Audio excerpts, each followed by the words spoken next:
Hello, good morning, good evening, good afternoon from wherever you may be joining us. I'm very pleased to bring you another of our Global Rebound series, this time featuring the Minister of Oil of the Kingdom of Bahrain. I want to thank and recognize our partners, AmCham Bahrain, for their partnership on this program. I also want to thank the U.S. Chamber for their stewardship. I was thinking it was 2006 when we signed a cooperation agreement with AmCham Bahrain, and it's been a really wonderful relationship, and we hope to build upon it. So again, a thank you to them. We have a lot to cover today, and so I would like to pass along my virtual podium over to David Phillips, the chairman of our board of directors. Thank you, David, for joining us from your home in Wyoming. Thank you, Ida. And greetings and welcome to all, and welcome to Sheikh Mohammed for joining us from Bahrain. I'm just going to take a second for those, I don't think that Sheikh Mohammed needs a biographical introduction, but for those on the call, I saw the list is very long. And so I thought it would be best to take a second to just set the stage and let me give you a little bit of Sheikh Mohammed's background. He graduated with honors from King Fahd University of Petroleum and Minerals. He has earned his master's degree from the University of Cambridge in the United Kingdom. He has an advanced degree from Imperial College of Science and holds an MBA from DePaul University, the Graduate School of Business. He was appointed as the CEO of the Oil and Gas Holding Company in 2011. Is currently chairman of NOGA, chairman of the Oil and Gas Holding Company, chairman of BAPCO, chairman of Tatweer, and is a board member of the Central Bank of Bahrain. And last but not least, his current position under the Royal Decree number 45 in the year 2016, issued by His Majesty the King of Bahrain. He was appointed as the Minister of Oil. I thank you, Sheikh Mohammed, for joining us here today. We look forward to your insights on the industry, what's happening in Bahrain, what opportunities. I know that you have a presentation. I've seen it. It's very informative, and I'm very excited to make sure that it's presented to all of the guests that are joining us today. So again, Sheikh Mohammed, welcome, and I'll turn it over to you. Thank you very much, David. Good morning, good afternoon to all. Assalamu alaikum. It is my pleasure to be here with you, and I'd like to first of all thank the Bilateral Chamber, Mr. Phillips and Ida, and for AmCham for organizing this. And I'd like to recognize all our guests. If we can start by putting the presentation on the screen, we can go through each slide. Ida, if you wanted to stop me or have any questions, to take control whenever you wish. Okay. It's been a couple of years since we last flew to Houston and had a session with a lot of people from the industry back then. Little did we know that a pandemic was about to hit us a year later. And it's been a biblical year, as they called it last year. The plague, we had locust, even in the small island of Bahrain, we saw the locust infestation that had hit East Africa, so literally biblical. And but I think one of the amazing things is that the industry got together. They grouped up in a June meeting last year, and I think the leadership of Saudi Arabia, the US administration at the time as well, and Russia with OPEC, OPEC Plus, and the G20, there was a very important agreement made by June, which people probably don't recognize, that brought balance to the oil markets. And ever since, it's been gaining stability. Prices are in a healthier position there today, although demand is still not fully back. It's almost 70% back from what it was pre-pandemic. And obviously, jet fuel has been one of the hardest hit with the travel business taking a serious decline in demand. So the first slide shows our neighborhood. This was a line that Jim used last time. He said, like real estate, location, location, location. And you are in the center of the richest oil and gas generating system in the world. Bahrain's territorial areas are a bit less than 9,000 square kilometers. We have 4 blocks, concession areas. Block number 1, which is the northern one, is now with ENI, and they're about to drill their first exploration well in the north of Bahrain. We have 3 other blocks, which we have just finalized a full enhanced 2D seismic of, and we were about to launch a roadshow to invite international oil companies to have a look at some of the new data we have acquired. The upstream continues to be one of the main focus for us in the oil and gas. Now, Nogo Holding, of course, is the investment arm of the government, and Tatweer is responsible for everything upstream. They manage the exploration side, they manage the production in the Bahrain field for both oil and gas, and for the unconventional resource that we have been testing over the past 3 to 4 years. So if you look at some of the facilities that we have on the island, with oil wells, of course, you need storage, with tank batteries, gas well operations, compression, a lot of surface facilities together with the subsurface challenges that we have in drilling. If we can go to the next slide. So this is an image of the Bahrain field. Everything red depicts gas, and that's on the deeper section. Everything above is Jurassic and Cretaceous. Below that is in the gas zone. So the Bahrain field, in terms of oil, has more than 10 zones. And still has more than 8 billion barrels in place. Only 13% of the in place has been recovered since the 30s, when oil was first discovered. And we just managed to successfully sign a contract with Schlumberger for the Ostracod Magwa. And it's a performance-linked contract. We are now hoping to do the same with other companies like Halliburton. I know Joe Rainey is with us here today, and we're targeting one of the other zones. And the idea is to apply enhanced oil technology to increase the production from the field. So hopefully the Schlumberger program is successful, and we have some ambitious targets to achieve. The Khuf Reservoir, which is the large red block you see, is our main gas producing zone, and we furnish our market here in Bahrain solely through that resource. Below it is a new discovery we called the K3, and I have to give credit to Faisal. It was just a discussion over coffee where we realized that we might have something in the K3, and we fracked it last year, and lo and behold, it had gas. It has a 900-foot section of rock, and it gave us good rates. We're assessing it, and there seems to be a good volume of gas in it. Below that is another one called the Aneza, which we knew of for a while. And what we call pre-Aneza are the 2 new zones that are more tight zones that require fracking. And we're in the process of producing 3 wells in 2 zones, Jof and Juba. And we currently assess the resource base to be more than 35 trillion cubic feet. But this is a transformation of Bahrain's gas resource.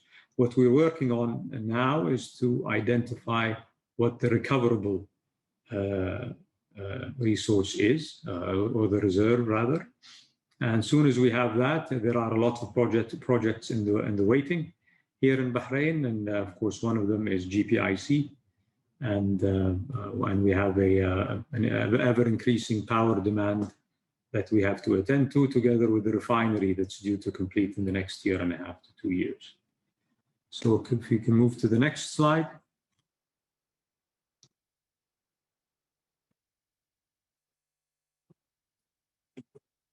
This is the oil production of the Bahrain field, and it also includes liquid petroleum gases, as we consider them liquids.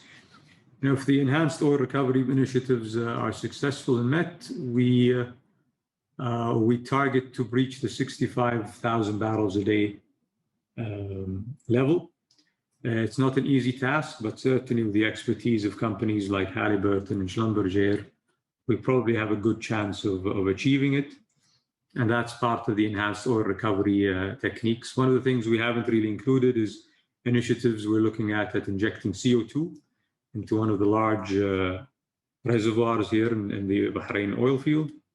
If that succeeds, we can even increase the wedge to beyond those levels.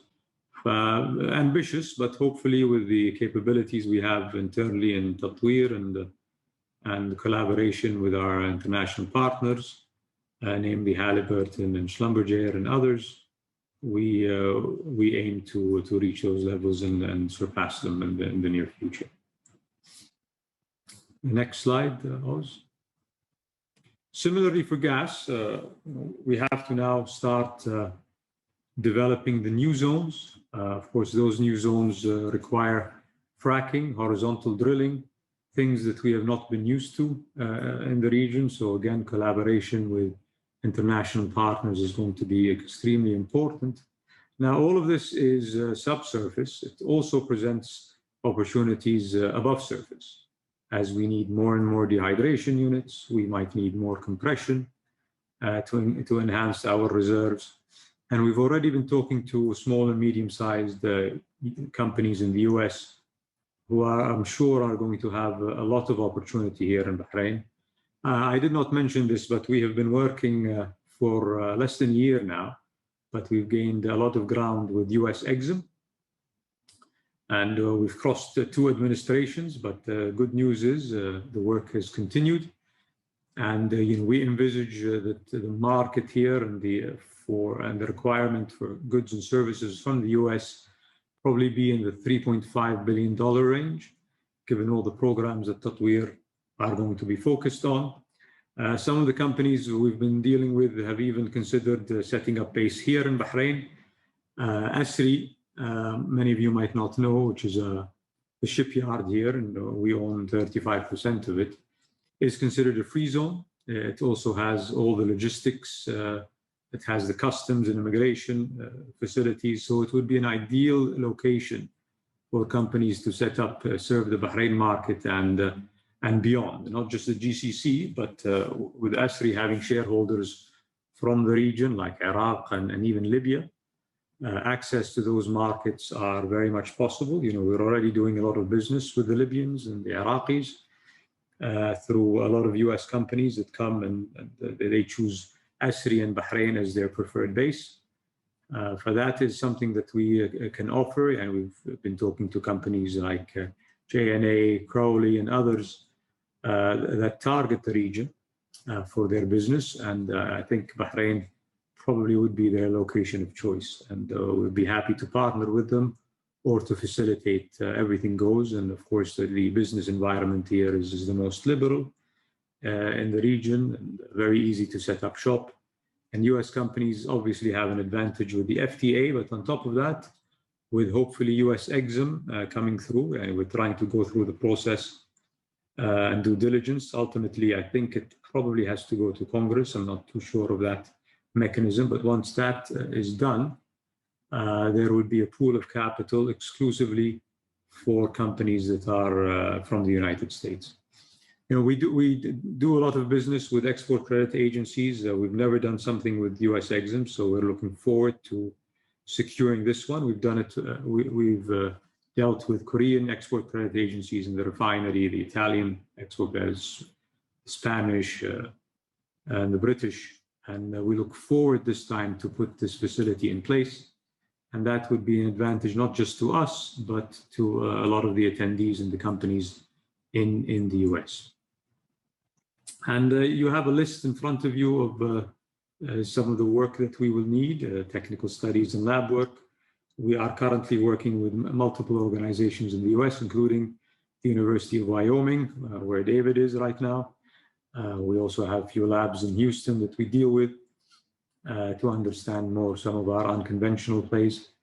The application of new technology, we've been dealing with companies that produce surfactants to help us enhance the oil recovery in the Bahrain field. Drilling and completion, we have H&P as the largest drilling rig company here in Bahrain, and we look forward to expanding their fleet base. They have been extremely efficient in drilling the wells here. I think they average 6 days to drill and connect.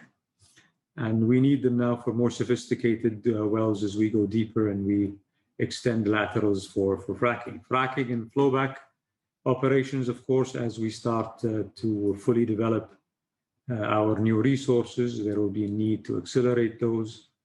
And, you know, we will need as much expertise as we can get to avoid downtime, to increase efficiency and flow rate. You know, the US is really where the true expertise is, and companies like Halliburton and others are you know, well equipped in the region to serve us for that purpose. And of course, the processing facilities I mentioned, everything above surface. The more you drill, the more you need on the surface, and hence the amount of equipment we will need is going to rise exponentially as we try to develop those new resources, and of course, construction services at the end. So small print, but this is a list of the companies that we're currently engaged with that meet the US exim criteria. And we look forward to working with them even more in the coming future.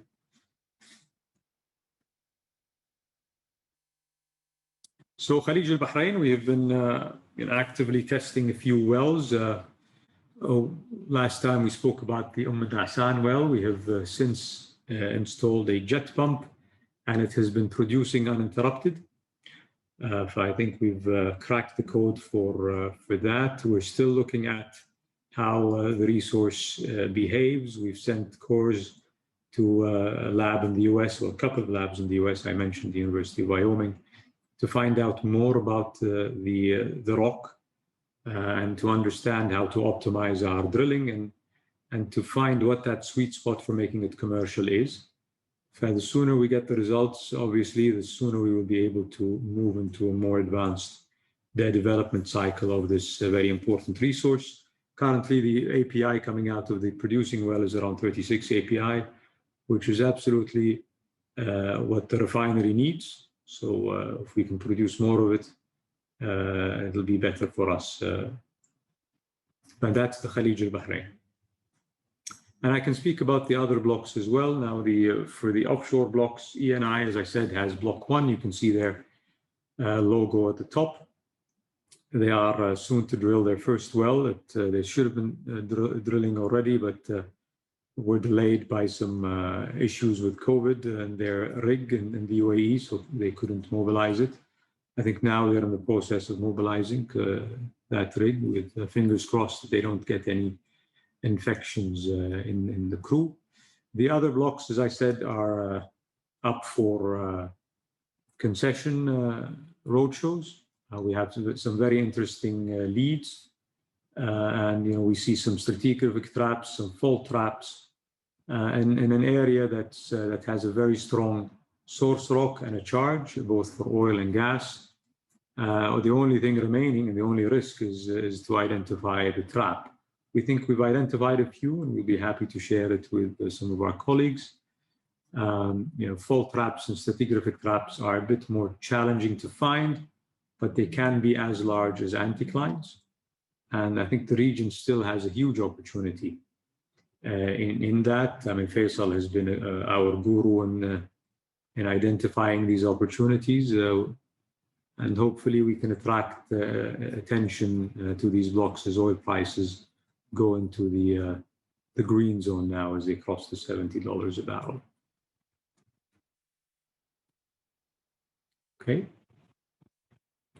So ESG, very important on the agenda. Anything that you finance today has to meet all the environmental regulations, but even more so, there's a changing environment for all the global policies, and I think the financial world is going to be the first to adapt. So I mentioned it in a brief session previously. We're looking at Bahrain being a small island state. We're quite unique in the region that we are the only small island state. And small island states with the climate change agenda and the United Nations framework for combating the impacts of climate change, identify small island nations as the more affected because of the impact of global climate change. And hence, positioning Bahrain is going to be critical for us. We believe that maybe our largest CO2 emission is from consuming gas as our main power source for the generation of electricity for both our electricity grid and for Elba, which is one of the largest smelters in the world. And any improvement in that area obviously is going to have a positive impact on carbon emissions. Concept of the circular carbon economy was termed last year in a conference that we held together with the Kingdom of Saudi Arabia in Riyadh. And Bahrain is trying to position itself in the region, especially with its collaboration with the Green Climate Change Fund that is based in Seoul.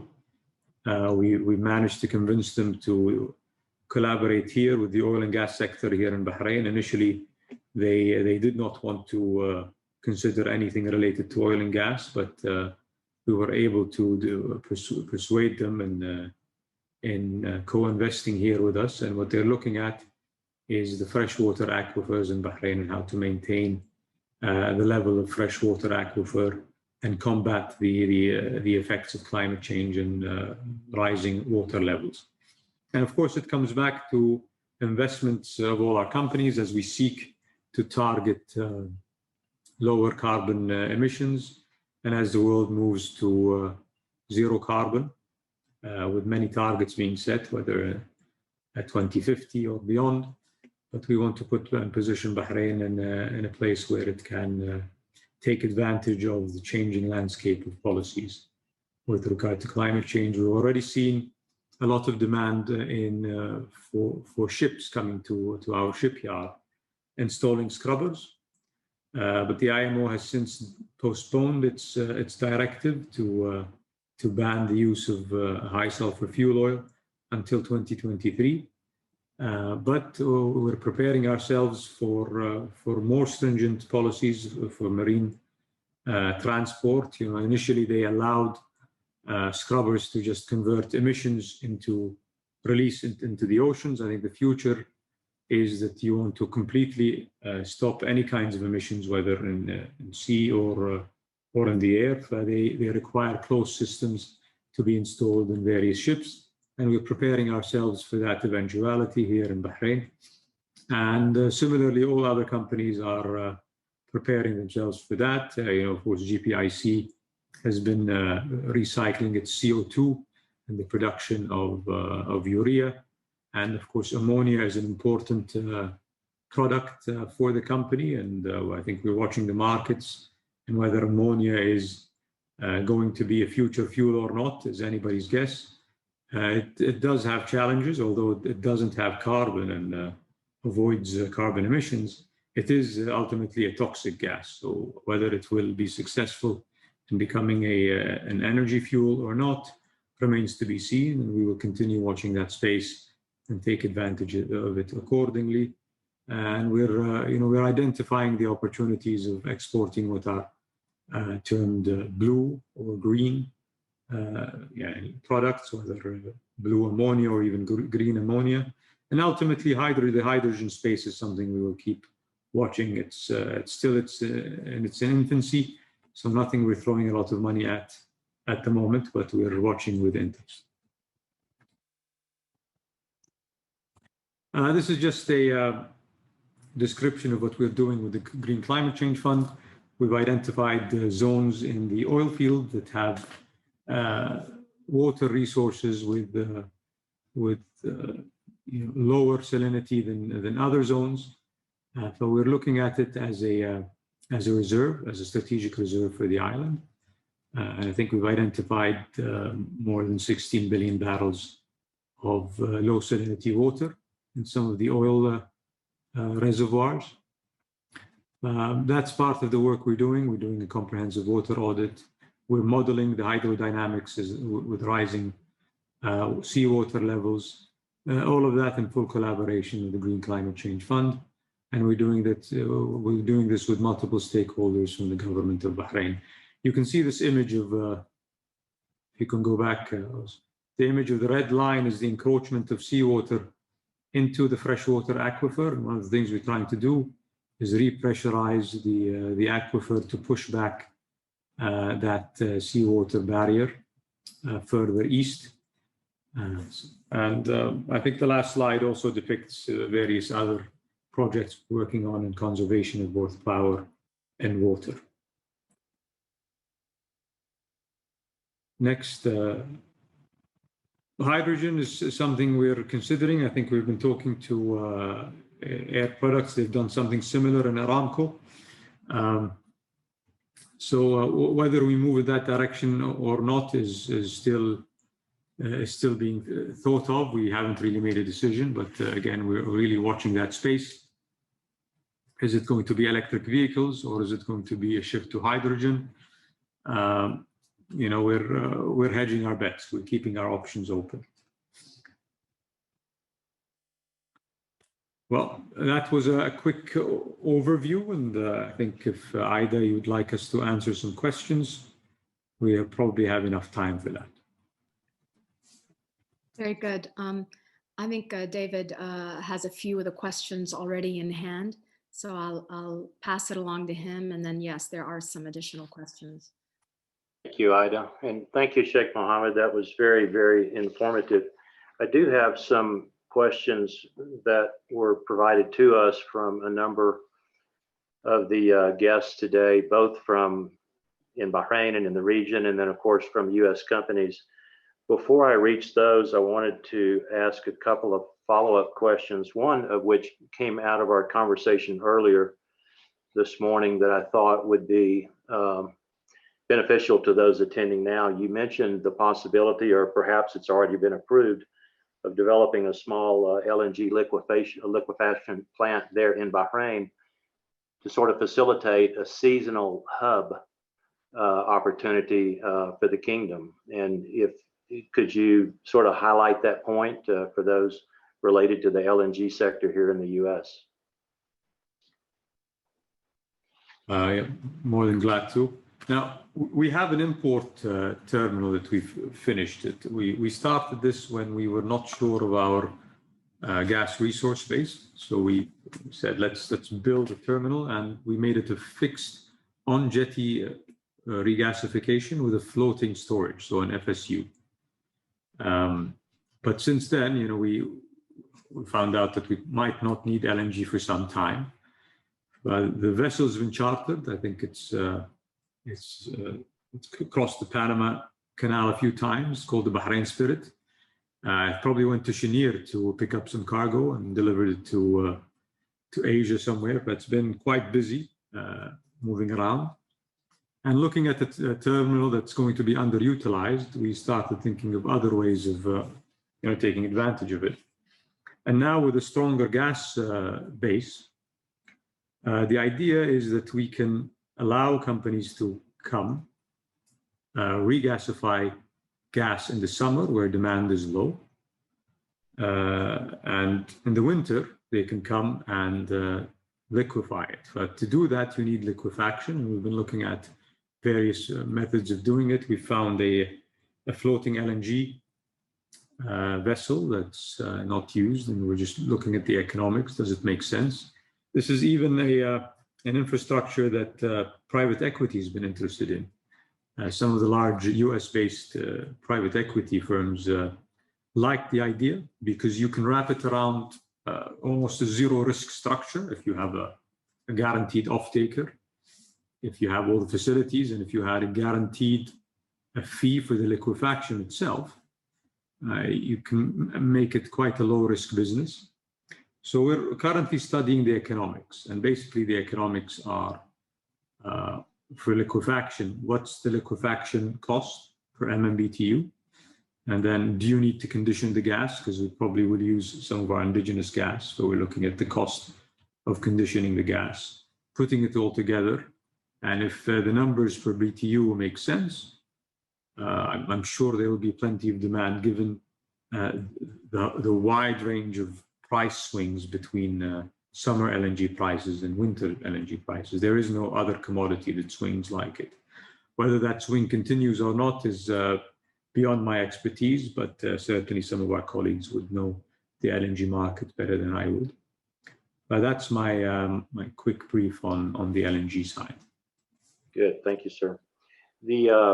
As most on the call are fully aware, and you are too, the Colonial Pipeline here in the U.S. was hit with a cyber attack recently. A number of other infrastructure assets in the U.S. and other parts of the world have been hit. As you and I have discussed, of course, Aramco got hit, I'm guessing 7 to 10 years ago, took their systems down, as did Rosgas within the QP family, I guess 5 or 6 or 7 years ago. And so I'm sure that the Kingdom and yourself are focused on this, and I guess it would help to understand what sort of proactive initiatives the Kingdom may be taking in this regard to sort of protect its infrastructure. And then, of course, as U.S. companies come invest to enhance that infrastructure, what protections are being discussed to protect those assets? Yeah, Babco was attacked, I think, almost 2 years ago now with a ransomware virus, but luckily it just hit the workstations, so no critical infrastructure. But we're well aware of the risks of that. The government is taking cybersecurity very seriously. They set up a special task force and an entity to look at cybersecurity for all sectors, including ours, and they've been in collaboration with various international bodies, namely IronNet, which is a well-known group of experts in the US with retired generals. And they're building the capability in country. And of course, we need to invest much more to protect our assets. The more we invest, we can see as technology comes into operations, you're also exposed to cyber threats even more. And today, everything is controlled through digital control systems. And on top of that, you have artificial intelligence. Digitization is really very important for the industry, but it also increases your exposure, and you need to make sure you protect yourself. A very important topic, and obviously we are working with US partners, and look forward to working with more of them. Thank you, sir. One of the questions that we received is, what are the current green initiative projects that have been taken by NOGA within, of course, all of the companies that are controlled by NOGA? And some of that may have been embodied within your presentation, but if you have any comments on any green initiative projects within the Kingdom.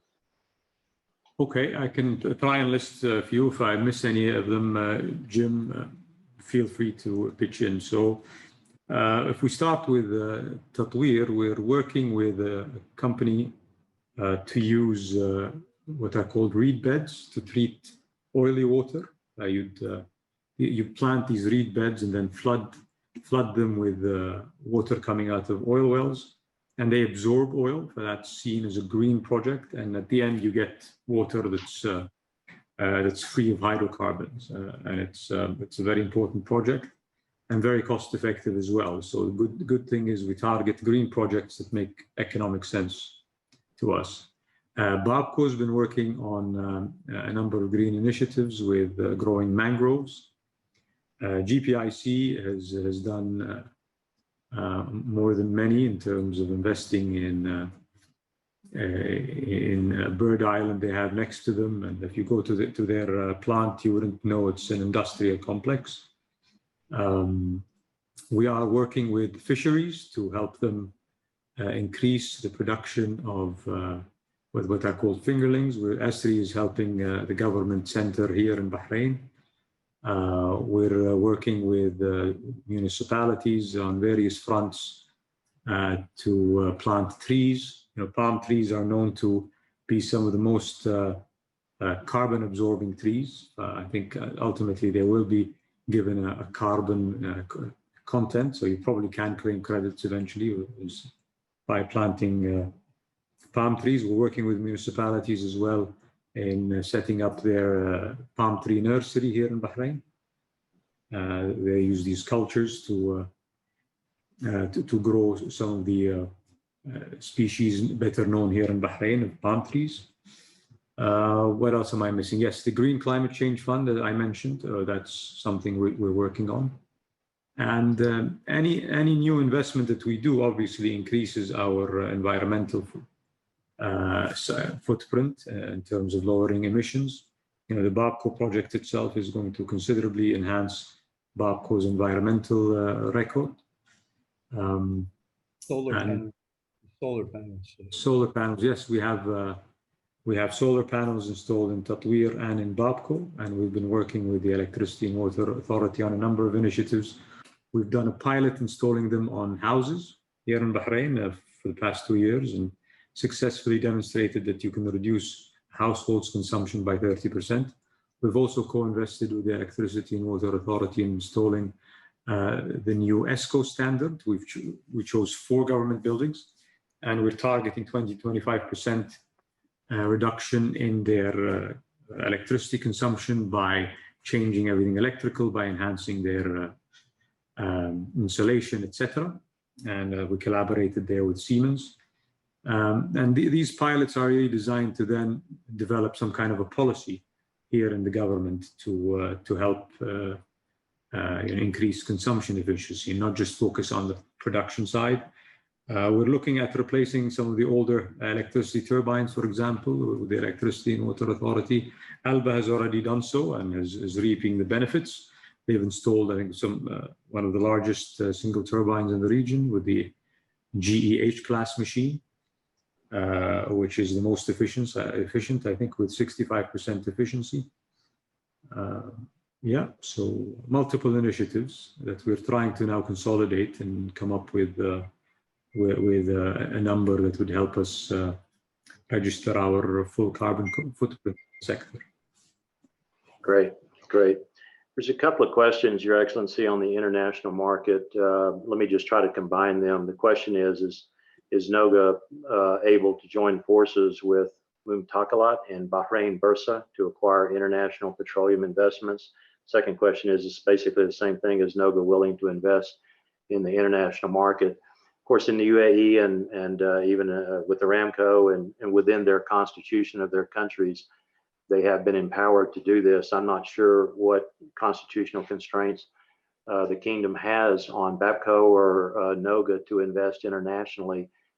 Can you comment on any opportunities that Bahrain may be looking at beyond your borders? Well, we're quite busy investing locally, but nothing restricting us to look beyond.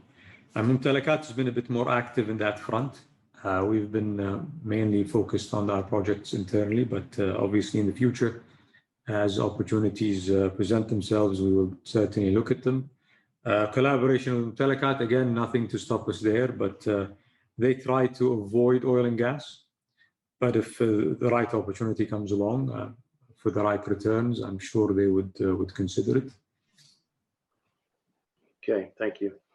The last question that was sent in by guests is, would Bahrain encourage a Gulf transnational CO2 pipeline for carbon capture, utilization, and storage as part of your decarbonization of Gulf hydrocarbons?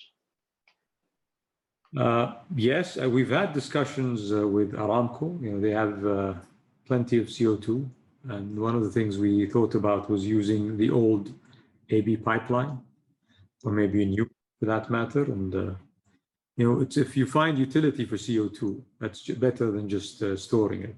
You know, we're trying to study one of the reservoirs we have here that might have the right miscibility specs to take advantage of CO2.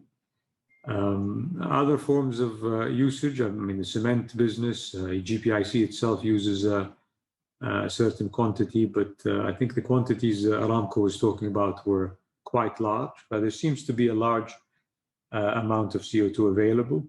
Converting it into something that's financially feasible is not easy. It all depends on how this, you know, the landscape of policies is going to develop. And if you're going to make money just by storing it, then yes, that is going to incentivize us to invest. If not, then we have to make CO2 EOR work or find other means of monetizing. because just doing it for the sake of the environment without having a proper investment returns is always going to be a challenge. And this is where I think the framework is changing. It's trying to incentivize what otherwise would have been a cost. Exactly. Your Excellency, you speak of Bahrain as a small island state. In knowing your background, I know that you originally started back in 2005 in the Ministry of Finance. I've always looked at Bahrain as being quite the financial hub on the island for pretty much the entire Gulf. I'm just wondering if you have thoughts on that, and I know that as Minister of Oil, your job is not to promote the financial aspects of what Bahrain has to offer, but my opinion is Bahrain is still quite the financial hub. And so for those companies online today that are looking to launch in the Gulf and perhaps open up an office possibly in Bahrain, are there any suggestions or recommendations or just support that you would give them on the financial infrastructure that Bahrain has to offer versus opening offices in other Gulf countries? Well, yeah, Bahrain has had the oldest financial sector in the region and the most developed regulator. The Bahrain Central Bank is well known in the region. Of course, we remain to be the center of Islamic financing, so a lot of the rules and regulations, accounting rules, financing rules, contracts, etc., are developed here in Bahrain. For many of the foreign banks learn Islamic financing by coming through Bahrain, and it's an important bridge. Once you cross that bridge, you also access a very large liquidity pool. Many of the investment funds, the banks, etc., and even the US Exim, if we can interest them to consider an Islamic structure, that is going to be a unique proposition for them. But that's where Bahrain's value really comes in. Going to the equity side, I think that's something to explore. We certainly have the FTA, which guarantees the rules and regulations and the legal aspects, gives the investors the necessary comfort, I would say, especially US companies. The people underestimate how strong the FTA is in terms of its impact on laws, rules, and regulations, and how it really favors US companies. Together with a facility like US Exim, I think US companies stand to gain a huge advantage, not only in Bahrain, but across the region. And I think Bahrain would be the place to mitigate many of business risks in this part of the world for companies who have not had the experience in dealing with countries like Iraq or the GCC, or even as far as Libya and North Africa. I think you have the environment here, and certainly you have willing partners, and you're free to do business. We don't force you to be a shareholder with the government. You can have 100% ownership, and we're here to support in whatever way we can. Very good. I think that's very helpful. Ida, those are most of the questions that were either pre-prepared or the ones that I thought about as I listened to His Excellency's presentation this morning.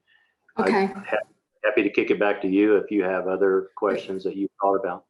We have a few more questions from the participants. There were numerous questions about the artificial islands that have been proposed, and that NOGA was, people were wondering, is NOGA still considering building those artificial islands as part of the master plan?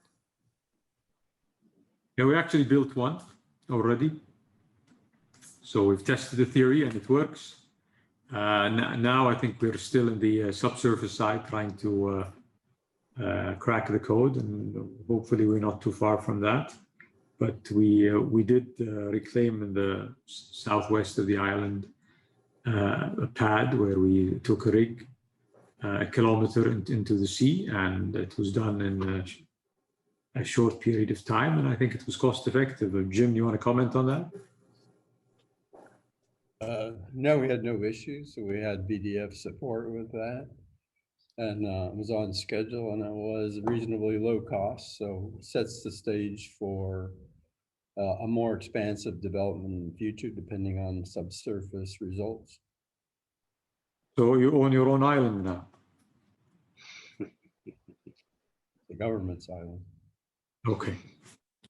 Very good, very good. And there was a wonderful comment and in a way a request by Joe Rainey from Halliburton regarding what the U.S. industry could do and the participants that are listening to support and encourage your initiatives with Exim Bank. Is there a person that you can name at Exim that we should all diligently reach out to right now to express our support? I mean, I don't know. I can't name a person, but maybe Jim does. I think at this stage, we're going through their due diligence. It seems to be going very smoothly. I'm not that familiar with the final process, but Jim, you want to pitch in? Yeah, I think it's Paula Swain. She's actually should be on this conference. So Paula, get ready for a lot of phone calls. She's on. Paula is part of the participants. So yes, we'll definitely reach out to her. We should have asked her permission first, Jim. Too late for that now. There was a question about the Shell oil project and how soon it would be commercialized. Well, I think we're producing this test well now, and you know we're getting results from the labs. So as soon as we think we're comfortable, you know, we're happy to share the information with some of our international oil company colleagues. We either attract investors or maybe we do it alone. Depends on how the environment transpires and how the data comes through. But it is encouraging. It's something new we're learning. You know, when I was asked 3 years ago, I said, give us 5 years, and it's been 3 years. So hopefully before the end of 5 years, we should have enough information to either invest in it directly or attract investment in the resource. And lastly, there was just a general sort of wrap-up question. And in a way you addressed it, but perhaps you could offer some closing remarks on comments on the pressure that the fossil fuel industry in general is facing right now, and whether you feel confident that there's still room to grow and to be a part of this new movement for sustainability and zero carbon emissions. And how do you see it from your... You know, we might be seen as biased, but I don't think there is a real alternative to the scale that hydrocarbons bring. To have a world without hydrocarbons is going to be extremely difficult. You know, today everything we do is ultimately linked back to the hydrocarbon industry.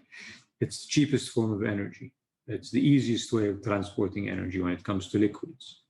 Gas is now becoming the best source of electricity, for example. Gasoline is challenged with electric vehicles, and that's good. But diesel has no real alternative, nor does petrochemicals.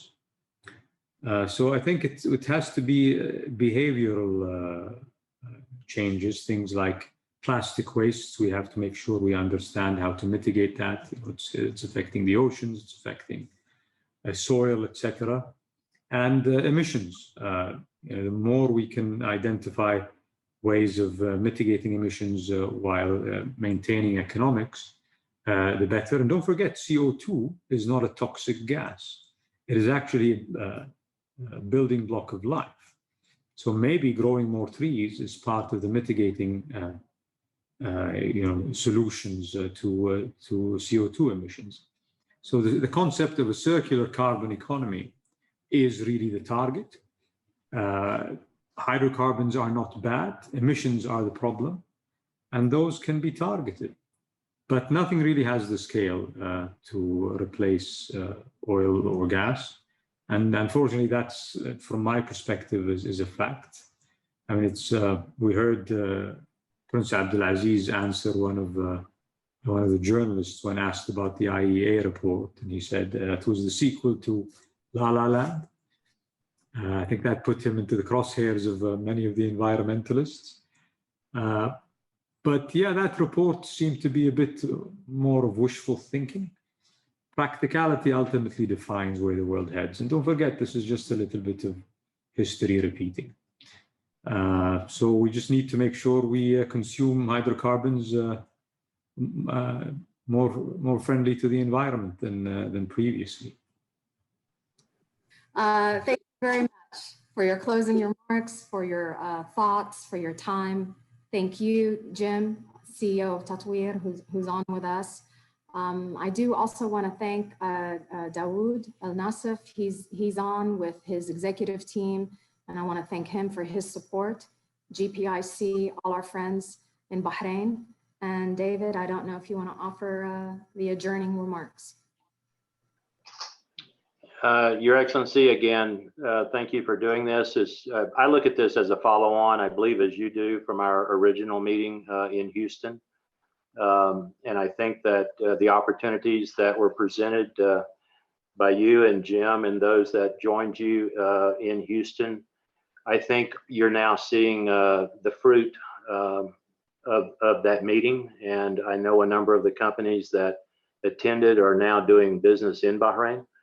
And so I can only envision that 2 or 3 years from now, there will be many other companies from the US, many other opportunities that you need help with that possibly are going to be pursued by companies that are attending today. And so I can only thank you for that. And I know Bilateral Chamber and IDA's team stand ready to help in any way that we can. We look forward, as a number of people have said today, we look forward to returning to the kingdom and having our in-face meetings and seeing our old friends in person. So again, thank you for taking time to join us this afternoon in Bahrain. Well, thank you very much for your leadership, David, and certainly we are reaping the benefits, and we will continue to do that as time goes by. And thank you for hosting our ambassador when he visited. He was probably one of the first ambassadors to brave leaving Washington and come and talk to the industry. Again, I hope we continue doing that, and it's very important to keep the connections, and everybody benefits. So thank you very much. Thank you to the Bilateral Chamber and AmCham. Very good. Good evening and good day to everybody. And thanks again to AmCham Bahrain for their partnership.